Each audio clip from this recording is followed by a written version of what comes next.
That blue line was standing tall for Ohio State. Feels like the ice is softer in the neutral zone, meaning they just can't seem to get through it. Turnovers happening for both teams back and forth. That's kept the shot volume down. Clean entries, something neither team has had much of in this period in particular. It kind of feels like every square inch of the ice is contested right now in some way or another.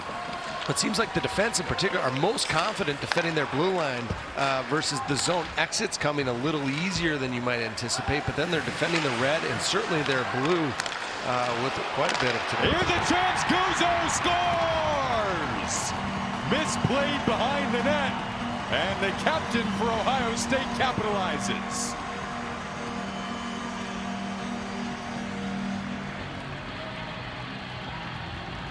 All it took was one mistake. Yeah, we talked about puck management here. The Badgers have the puck. They send it around the wall. Backhanders are tough in your own zone. That one creates a turnover, and Guzzo stops. He was thinking about going for a truly structure-based. And when that happens, scores stay a lot tighter. You're never going to get blown out when you have a very defined structure that you've coached to with passion.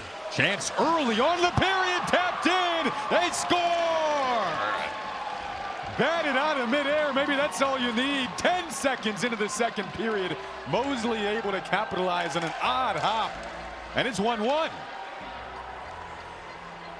Well, this replay is going to be interesting to watch. A great drive in, and did Mosley finish his own jump ball there effectively as he gets a step on the defender, challenges to the short side, and yes, it was his stick.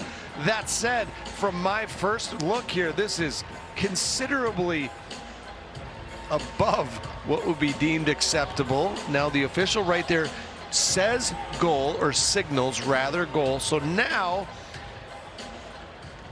they would have to overturn that with conclusive evidence.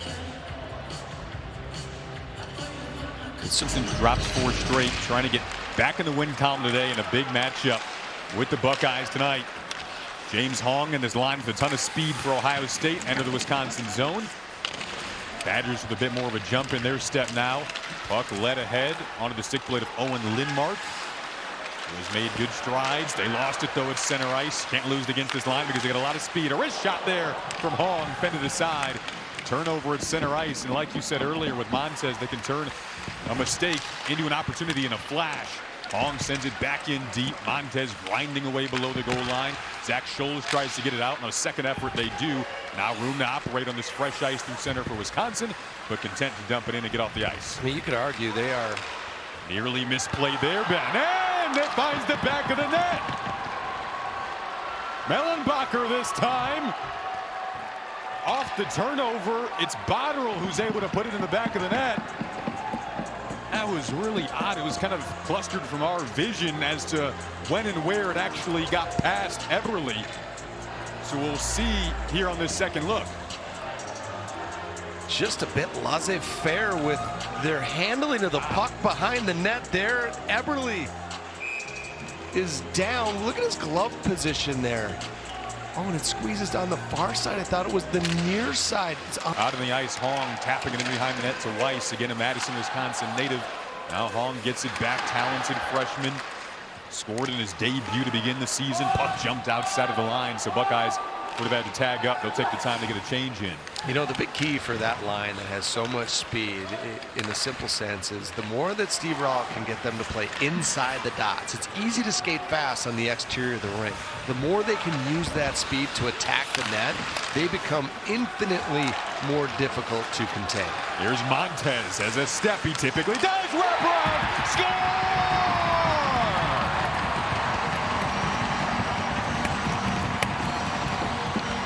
The speed of Max Montez electrifies this Buckeye crowd, and it's 2-2. Well, that speed builds through the neutral zone here. Not much the Badger defense could do. He was going full. They were standing still, and he beats not just the defense, but the netminder as well with that speed to the far side. Curls that left-handed stick over, rolls that wrist tightly to be able to distribute that puck, exchange pleasantries and draw infractions for doing so. So Mosley and Fitzgerald on one side offensively. Burnside and Fontaine on the other. Scholl is one of the defensive players out for Wisconsin. Will get to the red line and swing it in around the dasher. Got past an oncoming Christian Fitzgerald there. Now out come the Buckeyes through center with Carfagna's speed. Oh, he scores to give Ohio State the lead.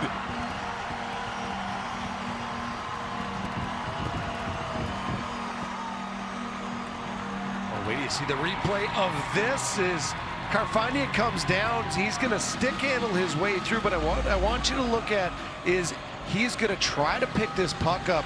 Doesn't get it, and it slides in unaccounted for right there as the stick is lifted, as it isn't, you know, effectively where he thinks it's going to be. And Scarfone tricked or deceived, maybe better said, in the process. We go back and take a look at the penalty. His face-off for the game right here, right now. Both sides a little anxious. Did Lindmark get another backhand off of it? Fluttered high.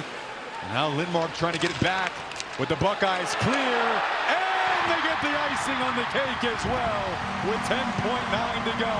And the empty netter will seal the season series sweep for the Buckeyes and some big points as they creep on closer up those standings in the Big Ten.